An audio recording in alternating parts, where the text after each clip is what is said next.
Hola, esto es Real Biopolítica, soy Iván, el anfitrión.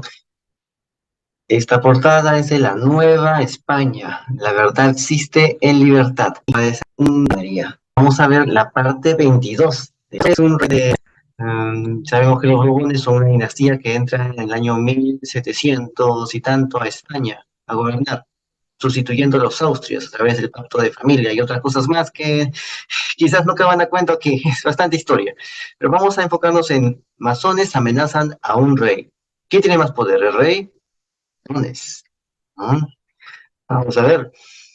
Terminábamos el último capítulo relatando los acontecimientos de la Semana Trágica, que al final concluyeron, como siempre acaban todos los disturbios masónicos, asesinando curas y monjas e incendiando edificios religiosos. ¿Por qué? Porque los masones son anticristianos. Sí, aunque digas que no, ya, son anticristianos. Tienen una religión que es luciferana, es una religión.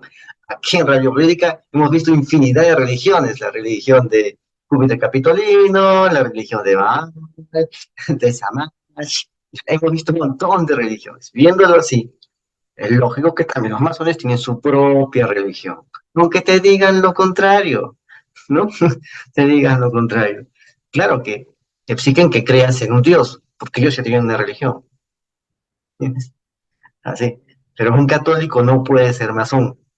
Esa es la verdad. Un católico no puede ser masón, porque los masones son luciferanos. Y los católicos adoramos al Hijo de Dios hecho hombre, que habitó entre nosotros. Adoramos al Hijo de Dios, a Jesucristo. ¿Eh? Así que masón para adorar a Lucifer, aunque me digas que no, sabemos que es falso, que adoras a Lucifer. ¿Ok? Puedes adorar a quien te dé la gana, pero no seas contradictorio y no disimules tu contradicción. ¿Ok? Porque a estas alturas estar disimulando ya no sirve de mucho, porque ya todo, ahora todo se está destapando, un destape total. A propósito, voy a tener una entrevista en Destape TV de Chiclayo, así que atentos. Lo voy a colgar acá. Bueno, como saben, uh, me han censurado en YouTube pues unos 7 días por hablar sobre el gen de Neandertal, ¿no? Ya lo han borrado el archivo del gen de Neandertal. Bueno, vamos a ver. Esto siempre es una ley inmutable de la física masónica. Hacer disturbios para asesinar clérigos, para asesinar religiosos y a la vez incendiar edificios sacros. Pero el guardia había sorteado sin grandes dificultades a la justicia en sus dos fechorías anteriores, la conspiración de Villacampa y el atentado contra Alfonso XIII, gracias a la gestión de la masonería. O sea, la masonería tiene su gente ahí infiltrada, entonces hacen estos desmanes, y como ya hay gente infiltrada en la masonería, lo sortean muy bien y pasa como si no hubiera hecho nada.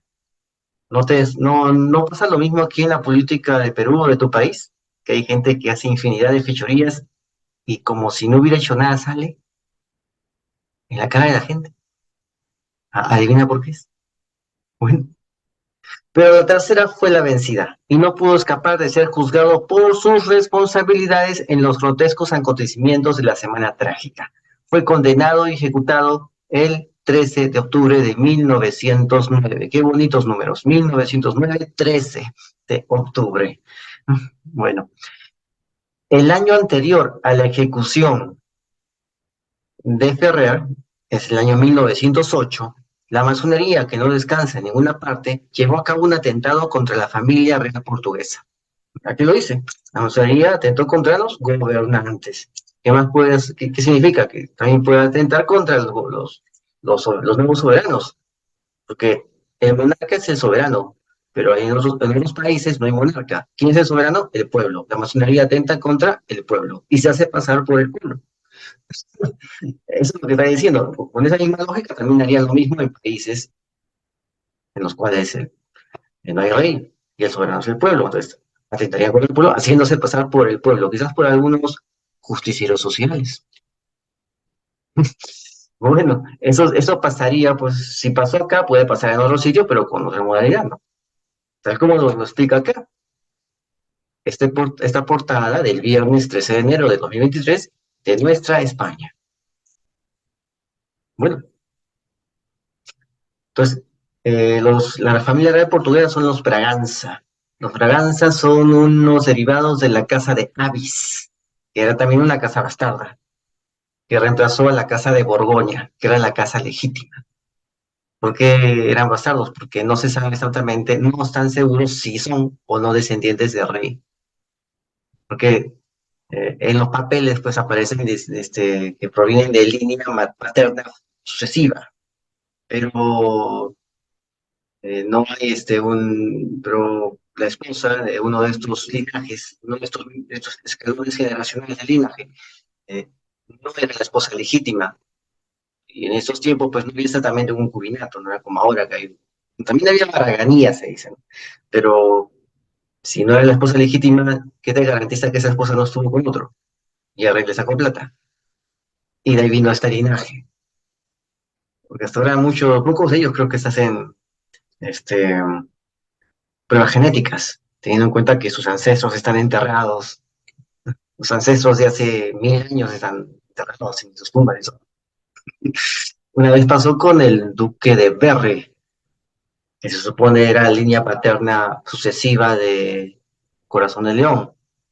A la hora de la hora, nada, no lo era. Porque los duques de Berry venían de una rama también bastarda. No era. Es más, los mismos Plantagenet, creo que fueron los York los habían sacado de la línea sucesoria, por lo que eran bastardos. Bueno, la familia de Avis, que reemplaza la casa de Borgoña, también es de origen bastardo. Y los que reemplazan la casa de Avis son los Braganza. Los Braganza son también descendientes de estas líneas, de esta línea de Avis, que era una línea bastarda, y los Braganza, 1640 creo que fue por ahí, hacen una revolución y se liberan de los Austria, porque Felipe de Austria, Felipe II, ya había conquistado Portugal, había unificado toda la corona portuguesa, toda la corona portuguesa y la corona española, toda la península lo había unificado. Pero los Braganzas se levantan y vuelven otra vez a independizar el reino, que empezó siendo un condado, porque era descienden, bueno, en comillas, descienden, se dice, del conde de Portuscali, Alfonso Enríquez, el hijo de un miembro de la casa de Borgoña, de Francia. Era hijo de un francés. Y también era hijo de la infanta, la hija del rey de España, de uno de los reyes de estos reinos españoles. Entonces, esos son los Braganza, ¿no? Entonces, aquí tenemos los Braganza. Nos cuenta Bárcena, ¿no? Aquí en Radio Política hemos colocado varias disertaciones, varias conferencias del señor Bárcena. Aquí en Radio Política puedes encontrarlo. En Radio Política Telegram y en Radio Política Virtute. Ahí vas a encontrarlo. Buenazo, buenazo. Pero ¿qué nos dice Bárcena? En 1908 llegó el turno de los Braganza.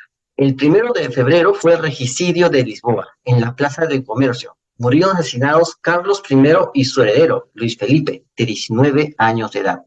Los asesinos pertenecían a la Carbonería.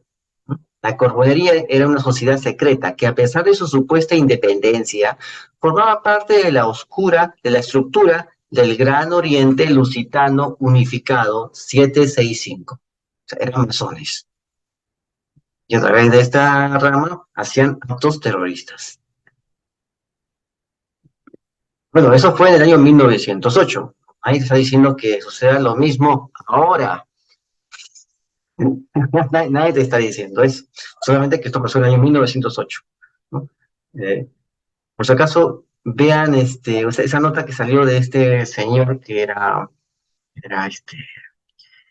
era corredor de autos, Giver, creo que se llama Giver, que justamente le encontraron unos nexos con la orden, ¿no? Unos nexos. También eso lo vas a encontrar en el canal de Facebook de Radio Política. Ahí está. Y también en uno de sus canales de YouTube. Ahí está.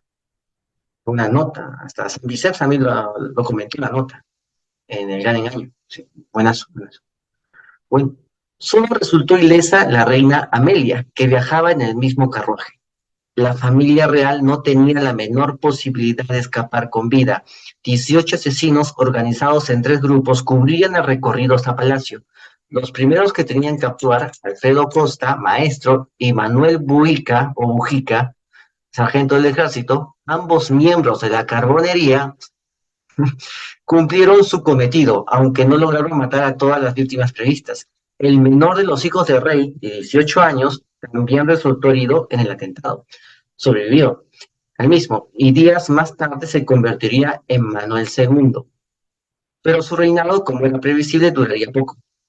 En octubre de 1910 se proclamaba la República y se desataba la consabida persecución religiosa según el modelo francés de la Tercera República, con el mismo rigor, aunque, bueno, mientras la masonería se hacía con los resortes del poder político en todos los niveles de la administración.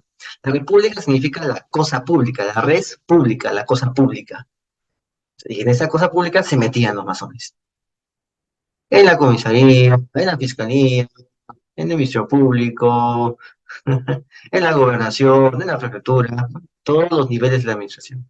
El primer ministro de la recién proclamada República, Alfonso Costa, ordenó cerrar bruscamente el sumario abierto por el regicidio, sin llegar a conclusiones definitivas y, por lo tanto, sin castigos. ¿Ves? O sea, sabotean el proceso evitando que se actúen las pruebas. ¿Mm? ¿Qué significa eso? Ya sabemos lo que significa. Quiero saber si hubo no fraude en la elección de, digamos, Pedro Castillo. ¿Puedes darme, por favor, los padrones para ver las firmas? No, no te los puedo dar, pero antes sí los has dado en las anteriores elecciones, pero ahora no los voy a dar. Y nadie diga que esto es un fraude. ¿A qué te suena eso? ¿A qué te suena eso? ¿Mm? Bueno, sigamos con el escrito. Es decir, matan como quieren, cuando quieren, y no pasa nada. Ya lo decía León XIII en su famosa encíclica Humanum Genus, pero sabemos muy bien que todos nuestros comunes esfuerzos serán insuficientes para arrancar estas perniciosas semillas del campo del Señor. Si desde el cielo el dueño de la viña no secunda benignamente nuestros esfuerzos, es necesario, por lo tanto, implorar con vehemente deseo un auxilio tan poderoso de Dios, que sea adecuado a la extrema necesidad de las circunstancias y a la grandeza del peligro. Levántese insolente y como regocijándose ya de sus triunfos la masonería. Parece como si no pusiera ya límites a su obstinación. Sus secuaces, unidos todos con un limpio consorcio y por una oculta comunidad de propósitos, se ayudan mutuamente y se excitan los unos a los otros para la realización audaz de toda clase de obras pésimas. Un fiero asalto sugiere una defensa igual. Es necesaria la unión de todos los buenos en una amplísima coalición de acción y de oraciones. ¿Cuándo se van a unir todos los buenos, señores? Como pide León XIII. Si cuando ven algo, miran a la pared y se pueden silbar. Y no quieren sentar su posición. Y nadie sabe cómo en verdad piensan. ¿Cómo va a ser un bueno alguien que tú no sabes cómo en verdad piensan? Acá en la República sí se sabe cómo pensamos. Es bien claro mi línea de pensamiento. ¿Mm? Es bien claro. Y explico las cosas claramente, sobre todo cuando explico bien claro que la oligarquía y el comunismo trabajan juntos. ¿Mm? Bien claro. Como ya lo he hecho anteriormente. Bien claro, ¿verdad? Como para estar jugando que tú eres de derecha, tú eres de izquierda y todo eso, ¿no? Bien claro. Sigamos. Estos episodios tienen mucha analogía con los indultos del gobierno de España a los 9 políticos condenados por el referéndum ilegal del 1 de octubre del 2017. 2017. El presidente Pedro Sánchez justificó la medida de gracia porque, según él decía, era el momento de la política, de pasar la página. Curiosamente, el jefe de estrategia de Pedro Sánchez en el PSOE, Antonio Hernández Espinal, Sevilla, 1973, el hombre que preparó la campaña socialista para las elecciones andaluzas de 2022, pertenece a la masonería. Ahora, ahora, ¿algo cambió? ¿Mm? También llama la atención la fijación que demuestra Sánchez por la localidad almeriense de Mojácar. En una entrevista le preguntaron un viaje que le gustaría hacer y un lugar para perderse. A la primera contestó que siempre Mojácar, y a la segunda insistió de nuevo en Mojácar. Mojácar es un municipio de la provincia de Almería. Almería es una tierra de asentamiento de la masonería a lo largo del siglo XIX. En esa provincia se han llegado a localizar puntos álgidos en cuanto a la proliferación de organizaciones encargadas de captar a las personas para el crecimiento de la organización. Es una incubadora de masones. Eso es lo que quiere decir. En la ciudad, esta ciudad, Mojácar, de la provincia de Almería, es una incubadora de masones. Quizás hablemos de eso en Red Política, veamos algo arqueológico, ¿no? Y podamos atacarlos, quién sabe. Bueno, durante ese siglo, el siglo XIX, se produjo un movimiento que llegó a acaparar una población elevada. Los ideales masónicos se expanden por la provincia de Almería entre 1880 y 1890. En esa época existían alrededor de 700 masones agrupados en 17 logias. Estos ideales se vieron favorecidos por la llegada, ¿sí?, por la llegada al poder de los liberales, bajo la presidencia de Mateo Sagasta en 1881. Estas logias almerienses estaban repartidas en dos grandes grupos, con diferentes obediencias. Cada uno tenía sus órganos directivos y su propia constitución. Estos eran el Gran Oriente Nacional de España y el Gran Oriente Español. Si vemos el mapa de las logias masónicas en Andalucía, ¿está?, es sorprendente ver que existe una logia en Mojácar, población que cuenta con solo 6.000 habitantes. No obstante, a pesar de ser tan pequeña, en ella reside Stuart Walters, un septuagenario inglés afincado en esa localidad desde que se jubiló y que se ha convertido en uno de los miembros más activos de la masonería española. Acá están las logias de Andalucía. Acá tiene estas logias. Antas, Mojácar, donde le gusta ir a Pedro Sánchez, el jefe de España, el primer ministro de España, Almería, Granada. Acá están todas las logias. Acá están. Aquí son las logias. En una provincia, en unas provincias existe más de una logia. Esto es, en cierta forma, enriquece las posibilidades de formar parte o de una o de otra. No solamente por su ubicación geográfica, sino también por los diferentes ritos que se realizan en cada una de ellas. Estas son las logias. Acá está. Estas son las logias. Acá lo puede ver. ¿Ves? Acá está, la logia de Játima. Ahí mira, con un árabe ahí. Ahí está. Los obreros de Irán, ¿no? Ahí está. Estas son las logias. Trafalgar, la Córdoba, Maimónides, la logia Maimónides, que es un filósofo musulmán, andaluz. Acá, estas son las logias. ¿Ves? Estas son las logias. Pues acá está el hombre, dos leones y dos columnas, y en una está el símbolo de la logia, ¿no? Ya hemos visto el tema de los leones, ¿no? Gilgamesh era el que dominaba estos leones, y desde entonces los reyes sumerios, el rey Daka, ¿no?, el rey Daka se hacía esculpir, representar gráficamente, tomando un león, o sea, con un león ahí en los brazos como si fuera un gatito, ¿no? Bueno, entonces acá puedes ver las logias. Vamos a seguir, a seguir.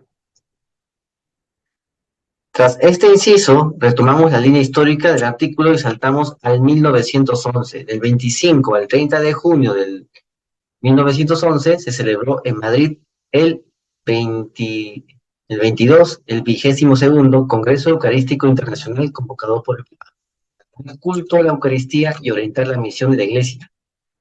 Se realizaron concentraciones y procesiones multitudinarias en la calle Alcalá y en la entrada a Gran Vía.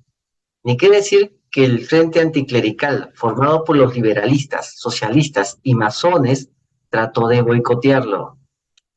El 29 de junio, Alfonso XIII dispuso que se llevara a cabo en Palacio una ceremonia de gran trascendencia la entronización de Jesús sacramentado en el Salón del Trono, con toda la carga simbólica que tal cosa conllevaba, la consagración de España al Sagrado Corazón. Cuando acá en Perú se consagra al Sagrado Corazón en la época de Leguía, sale Ayala Torres, sale Mariátegui, que justamente eran profesores del anglo-peruano, que está ahí cerca por la avenida 28 de Julio, a la primera cuadra de Petit Suisse. Ahí, ¿no? Ahí salen ellos, ¿no? Con su gente a hacer un tumulto para evitar que se consagre el Perú al Sagrado Corazón, porque eran masones, pues eran masones anticristianos, y lo barajaban, lo disimulaban diciendo que Estado laico, Estado laico, Estado laico. Con esa frasecita disimulaban que en verdad eran anticristianos. Bueno, así empezaron. Hay una, vas a encontrar en Girón Zángaro, creo que fue. Sí, sí. Ahí vas a encontrar Girón Zángaro, una cuadra del Parque Universitario, vas a encontrar la placa conmemorativa, cuando lograron sus dos muertos. Lograron sus dos muertos en las trifulcas para evitar que se consagre el Perú al Sagrado Corazón. Los dos muertitos. ¿Te recuerdas a Inti Bryan? Ya bueno, aquí en 1920 y tantos, 29, 30, no me acuerdo, 29 creo que, 20 y tantos, también consiguieron sus dos muertitos. También. Así. Así que si te vas a sorprender por una cosa, léete un poco la historia. A mis compatriotas peruanos les digo, ¿no? Lean un poco la historia. No hagan tanta novela, porque esto es más que una novela, más parece un plan digitado. No es novela, es un plan digitado. Bueno, entonces acá tenemos esto, ¿no? Terminado el acto, el legado del Papa, desde el balcón, bendijo con la custodia al pueblo congregado en la plaza de la Armería, mientras sonaba la marcha de una demostración de la corona y una mayoría del pueblo, del fervor a esa devoción, viva de España desde los tiempos de Hoyos, presbítero jesuita, primer y principal apóstol de España, de la devoción al Sagrado Corazón, beatificado por la Iglesia Católica el 18 de abril de 2010 e impulsada por León XIII. Los sectarios y fanáticos militantes del anticlericalismo, cegados por sus arraigados prejuicios, lo vieron tal como lo habían anunciado previamente en un acto de agresión, como un acto de agresión clerical. ¿Mm? O sea, perdón, una procesión es un acto de agresión para ellos. Los están agrediendo. Si sales con tu Señor de los Milagros, ¿sí? Estás agrediendo, los dicen. Solamente por salir con tu Señor estás agrediendo. Esta gente disimula que en verdad son odiadores de Cristo, diciendo que se sienten victimizados, víctimas, agredidos, porque alguien ejerce su libertad religiosa. Más sinvergüenza no pueden ser. Y allá hay que le siga la corriente de su sinvergüenza. Bueno, acá dice. Pero la provocación, lo que dice Bárcena, el señor Bárcena, cual entra a la política, a Telegram y Bichut, y vas a encontrar bastante sobre Bárcena, la provocación más fuerte estaba por llegar. Ya antes de 1911 habían surgido varias iniciativas de sacerdotes tendientes a construir un gran monumento nacional en el centro de España, al corazón de Jesús. En 1916 llega a España una figura de importancia, el padre Mateo Crowley Bowey, un sacerdote peruano. El padre Mateo Crowley era un sacerdote peruano de la Orden de los Sagrados Corazones, que había asumido la misión de consagrar el mayor número posible de fieles al Sagrado Corazón. En su biografía hay una visita a Paray Le Monial, el monasterio donde Santa Margarita María de Alacoque recibe las revelaciones del Rey de Reyes. Y aquí este corazón que tanto amaban los hombres, que le confirmó en ese insignio, fue allí donde se consagró totalmente al Sagrado Corazón de Cristo. De regreso a América sigue predicando y publica libros y folletos. En 1912 había logrado que 120,000 familias entronizaran al Sagrado Corazón en sus hogares. Sí, eso pasó. Vas a encontrar más de un Sagrado Corazón en una casa acá, sobre todo de familias antiguas. Vas a encontrar que se ha mantenido en el mismo lugar. Vas a encontrar el Sagrado Corazón. También un buen número de colegios, fábricas, hospitales y empresas hicieron lo mismo. En España fundó 38 centros de entronización y se implicó en el proyecto del cerro, para colocar en un cerro llamado, vamos a ver cómo se llama. Acá está, hay un cerro, ¿dónde está? Corazón, Cerro de los Ángeles, para colocar un Sagrado Corazón, un monumento al Sagrado Corazón en un cerro llamado Cerro de los Ángeles. ¿Sí? Bueno, acá que nos dice, se superaron los gastos por suscripción popular, contribuyó el Papa Benedicto XV, la familia real, abonando el conde de Huaki el coste íntegro de la imagen del Sagrado Corazón. Bueno, ya. No llegó 3 años el tiempo transcurrido en culminar el proyecto. La fecha fijada para la consagración fue el 30 de mayo de 1919. Sí. Alfonso XIII asumió el protagonismo que le correspondía con el solemnísimo acto. Al preguntársele si asistiría, contestó, no hay dificultad. Y cuando se le volvió a preguntar si leería la fórmula, respondió, sí, por cierto. Podemos imaginar la reacción de la masonería ante tamaña desvergüenza de rey. ¿Cómo se le va a ocurrir adorar a Jesucristo? ¿No? Ah, no, no es que está adorando, sino que está yéndose contra mis creencias. Así decían los masones, ¿no? Está adorando. Está, objetivamente está adorando a Jesucristo. Otra cosa es que quieran disfrazarlo, los masones de este tiempo, quieran disimularlo y resignificarlo como otra cosa para fingir ser los víctimas, fingir ser las víctimas, ¿no? Una cosa es eso. Otra cosa es que quieran modificar o tergiversar los actos de adoración a Cristo que tiene el rey para ellos, los masones, fingir ser víctimas. Los jefes masónicos que reinaban sobre los partidos de izquierdas.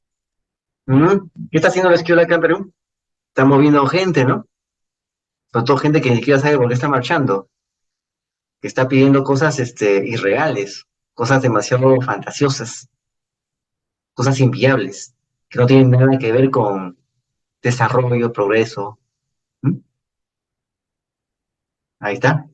Los jefes masónicos que reinaban sobre partidos de izquierdas. ¿Mm? ¿Quién conoce a más de uno? Yo sí. Bueno, estos jefes masónicos que reinaban sobre partidos de izquierdas no podían dejar de manifestarse. En un mitin electoral celebrado aquellos días, Miguel Moraita calificó de bochornoso el espectáculo de Madrid. Julián Besteiro afirmó que era un acto bochornoso y peligroso, y Pablo Iglesias terminó su diatriba contra el Cerro de los Ángeles, diciendo, la locura ha hecho presa en la cabeza de nuestros gobernantes, quieren poner una estatua de Jesucristo en un cerro. ¡Qué locura! ¿No? Ahí está. Está fingiendo que ese acto es una locura, que está perdiendo el norte por querer poner un Jesucristo en un cerro, una estatua de Jesucristo en un cerro. Está fingiendo. Lo que pasa es que en verdad tiene odio a Jesucristo, pero tiene que maquillarlo diciendo que quienes van a colocar la estatua ahí están locos, para maquillar su odio a Jesucristo. Ahí está. Bueno, tras estos acontecimientos, el rey recibió una visita de una delegación de la masonería. Los masones visitaron al rey. Ahí está, para que veas. Y esto lo relata el propio Mateo Croble, peruano, compatriota, y dice, una semana después de este memorable acontecimiento, la consagración hecha en el Cerro de los Ángeles, me recibió su majestad en audiencia privada. Después de agradecerle expresivamente su participación en el acto del cerro, el rey me respondió, Padre, he tenido un gran gusto en cumplir en el Cerro de los Ángeles un deber de rey católico, pues el enemigo de nuestra fe ya está dentro de la ciudadela, y le doy una prueba. En este mismo salón me vi obligado, ojo, obligado a recibir una delegación de la francmasonería internacional. ¿Cuántos? 12 señores, como la de Israel, ¿no? Los 12 señores. Y aquí lo que me dijeron. Tenemos el honor de hacerle ciertas proposiciones y garantizar con ella que vuestra majestad conservará su corona, servirá fielmente a la monarquía a pesar de las crisis tremendas que la amenazan y reinará en un ambiente de paz. Y al preguntar qué proposiciones eran aquellas, dicho señor me presentó un rico pergamino diciéndome, con su firma, pedimos a su majestad de su adhesión a las siguientes proposiciones. 1. Su adhesión a la masonería. En otras palabras, si quieres que, como dice, ¿no? ¿Eh? Si hasta que dice, ah, si quieres conservar tu corona, ¿m? Tienes que volverte masón. ¿Está? Primera proposición, si quieres conservar tu corona, tienes que volverte masón. Si quieres conservar tu presidencia, tienes que volverte masón. Si quieres conservar tu cargo aquí, tienes que volverte masón. ¿Ok? Si quieres conservar tu primerato, tienes que volverte masón. Si quieres conservar, ponle lo que quieras, tienes que volverte masón. ¿Mm? Entendemos, ¿no? Dos, decretar que España será un estado laico. ¿Mm? O sea, un estado anticristiano, solo que lo disfrazan de estado laico. Es una forma de disfrazar la palabra anticristiano, le ponen laico para disfrazar. Así como lo amenazaban al rey, así también disfrazan sus palabras. ¿Mm? Tres, para la reforma de la familia, decretar el divorcio. ¿Mm? Aquí habrían avanzado con divorcio. Ahora están avanzando con la ideología de género. Y todo esto que estamos viendo aquí en Radio Política, que no se puede hablar mucho porque te censuran. ¿Y quiénes son los que manejan las plataformas? Sí, los peatones del Mar Rojo, que trabajan junto con ellos. Vamos a ver. Sí, sí, esos mismos peatones del Mar Rojo que son CEOs de empresas, ¿m?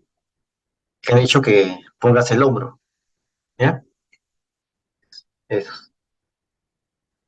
Cuatro, instrucción pública y laica. ¿M? Ahí está. Adoctrinamiento en los colegios. Adoctrinamiento en base a su ateísmo y a su anticristianismo. Adoctrinamiento. Si te tuviera un instante, dice el rey, respondí a estos masones. Esto jamás. No lo puedo hacer como creyente.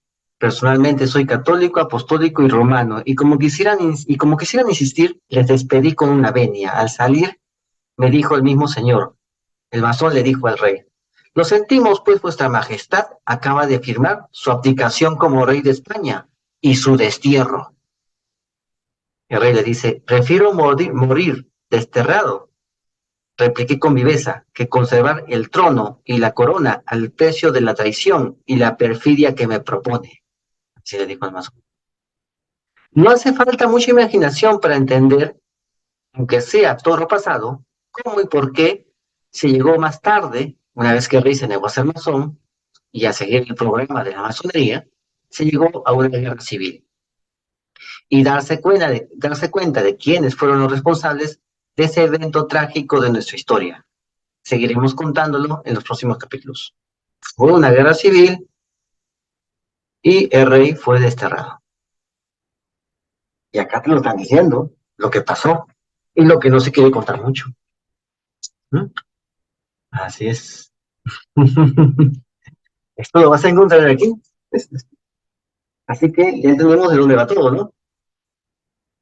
¿A qué a qué situaciones te recuerda eso? ¿Qué paralelismos podemos hacer en nuestros respectivos países donde estamos ahora al ver cosas parecidas a esta? ¿Qué paralelismos podemos hacer para poder entender dónde están las manos que mecen, la mano que mece la cuna? ¿Mm? Los que dirigen a los titereteros, que a la vez son otros títeres y hay otros titereteros más arriba de ellos. ¿Qué más podemos entender? Seguiremos, ¿eh? Seguiremos, seguiremos. Así que suscríbete, comenta y comparte, hazlo viral y no te olvides. La verdad está a la vista. Saludos.